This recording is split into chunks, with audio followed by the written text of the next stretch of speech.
Monsieur le Président. Monsieur le Ministre, la santé est l'affaire de tous. Elle est une priorité pour notre pays et en particulier pour l'avenir des jeunes générations. L'école, tout en formant les adultes et les citoyens de demain, joue un rôle essentiel dans le suivi de la santé des élèves. Nous savons qu'il est important et bénéfique d'aborder les sujets d'éducation à la santé dès le plus jeune âge. Aujourd'hui, les obligations de suivi ont du mal à être respectées. En effet, une partie des enfants scolarisés ne peut bénéficier de la visite à 6 ans, par exemple, non pas en raison de moyens financiers limités, mais faute de médecins scolaires.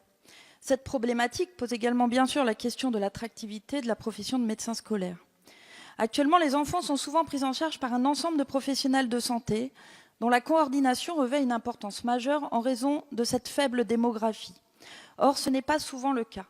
Par exemple, le médecin scolaire n'est pas systématiquement informé qu'un enfant a été détecté par un autre professionnel de santé pour une dyslexie et va donc soit refaire les tests, soit méconnaître cette difficulté, les familles n'étant pas toujours en capacité d'assurer le lien.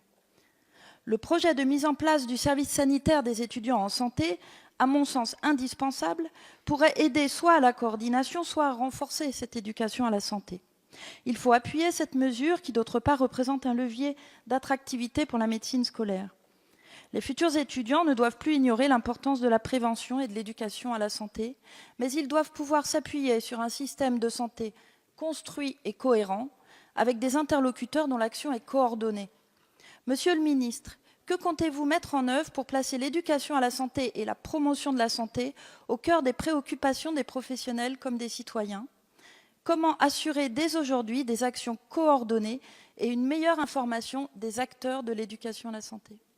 Merci. Merci, Monsieur le Ministre, vous avez la parole.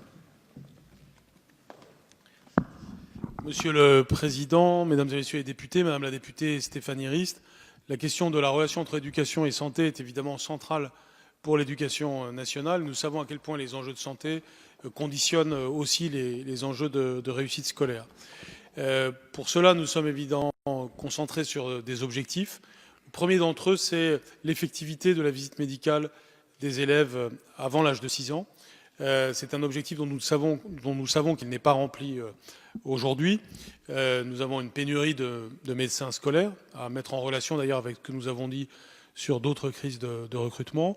Il y a un peu plus de 1500 postes budgétés, mais un peu plus de 1000 postes pourvus aujourd'hui parmi les médecins scolaires. C'est insuffisant, ça nous renvoie à des enjeux d'attractivité. Un certain nombre d'initiatives ont été prises, comme le fait désormais d'inscrire la médecine scolaire comme une spécialité que l'on peut prendre à l'issue des études de médecine.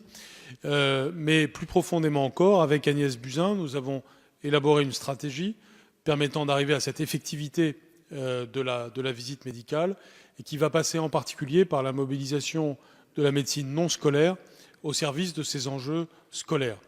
Vous avez raison, un certain nombre de détections, si elles ont lieu suffisamment tôt, sont décisives. Je pense à ce qui a trait à l'ouïe, à ce qui a trait à l'audition. Et nous allons mobiliser toutes les forces de la société civile et de l'État pour arriver à accomplir des objectifs en la matière. Par ailleurs, l'éducation à la santé est aussi un sujet primordial. Là aussi, avec Agnès Buzyn, nous sommes attelés à un certain nombre d'objectifs qui recouvrent un certain nombre de problèmes qui sont clés dans notre société. Je pense en particulier à la prévention des addictions, pour laquelle nous avons un plan cohérent qui commence dès l'école primaire et qui doit nous permettre d'accomplir un certain nombre de progrès. Là aussi, à la lumière d'ailleurs de comparaisons internationales, puisque nous voyons des pays qui réussissent fort bien à la matière.